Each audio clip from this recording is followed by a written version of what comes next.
안녕하세요. 여성을 위한 아로마 테라피 강의를 맡은 아로마 테라피스트 심나래입니다. 저는 서울 아로마 테라피 협회장을 맡고 있고요. 아로마 아카데미 더 멜로우 라이프를 운영하고 있습니다. 아로마 테라피 전문가로서 앞으로 7회에 걸쳐 여러분에게 아로마 테라피가 무엇인지, 어떻게 안전하게 사용할 수 있는지 등을 알려드리겠습니다. 아로마 테라피 많이 들어보셨죠? 아로마 테라피 하면 어떤 이미지가 떠오르시나요? 대부분 좋은 향 혹은 힐링 등의 단어를 떠올리실 텐데요. 아로마 테라피는 단순히 향을 이용한 힐링이 아닙니다.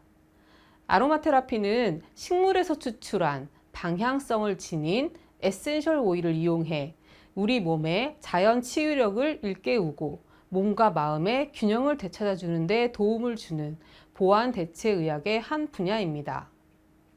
그렇다면 아로마 테라피의 핵심인 에센셜 오일은 무엇일까요? 라벤더, 로즈마리, 유칼립투스 같은 에센셜 오일은 단순히 향이 나는 오일을 의미하는 걸까요?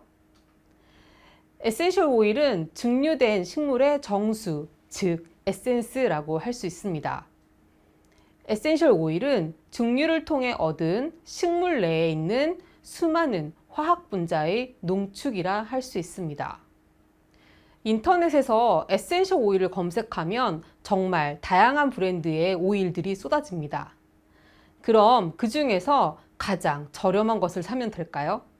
아니면 가장 비싼 오일을 사면 좋은 걸까요? 어떤 에센셜 오일을 선택해야 하는지 에센셜 오일을 구입할 때 꼭 확인하셔야 하는 정보들이 있습니다. 첫 번째는 학명입니다.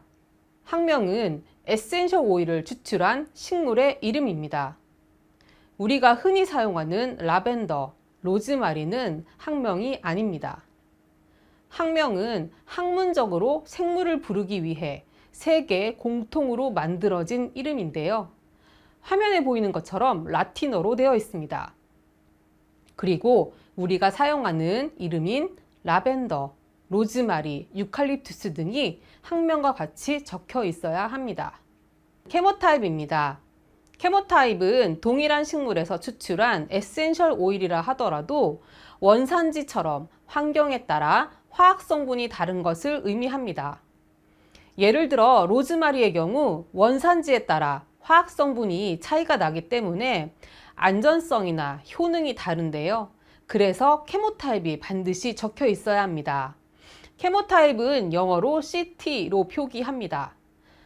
케모타입을 확인해야 하는 에센셜 오일은 로즈마리, 바질, 타임 등입니다. 세 번째는 순도예요. 순도는 순수한 정도를 의미하는데요.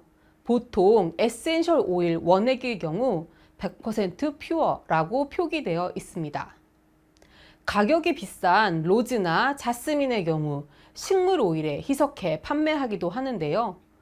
이럴 때는 3%, 5% 등의 순도가 적혀 있고 어떤 식물 오일에 희석했는지도 적혀 있어야 합니다. 그 외에도 원산지, 생산업체명, 용량이 적혀 있어야 합니다. 배치 넘버는 숫자나 문자가 조합된 것을 의미하는데요. 생산이나 유통 내역 등을 확인할 수 있도록 표시한 번호입니다. 같은 공장에서 같은 날, 같은 시간에 생산된 오일에는 동일한 배치 넘버가 부여됩니다. 에센셜 오일병에 이 배치 넘버가 반드시 표기되어 있어야 합니다. 에센셜 오일을 구입하셨다면 보관을 잘 하셔야 합니다.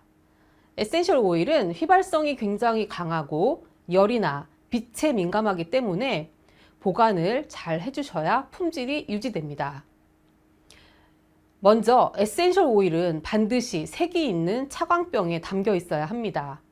즉 파란색, 갈색 등 색깔이 있는 유리병에 담겨 있어야 합니다. 그리고 에센셜 오일은 40도 이상에서 보관할 경우 산화가 촉진되기 때문에 햇빛이 들지 않는 어둡고 시원한 장소에서 보관해 주세요. 냉장고에 보관하시는 분도 있는데요. 냉장고에 보관하시는 것은 좋은데 냉장고에서 꺼냈을 때 온도가 낮아 향이 잘 나지 않는 경우가 있습니다. 그리고 에센셜 오일의 휘발성이 굉장히 강해요. 그래서 뚜껑을 제대로 닫지 않으면 공기 중에 모두 휘발되어 사라지거나 품질이 변할 수 있습니다. 마지막으로 에센셜 오일은 원액이 피부에 닿으면 자극이 될 수 있기 때문에 어린이나 반려동물의 손이 닿지 않는 곳에 조심히 보관해 주세요.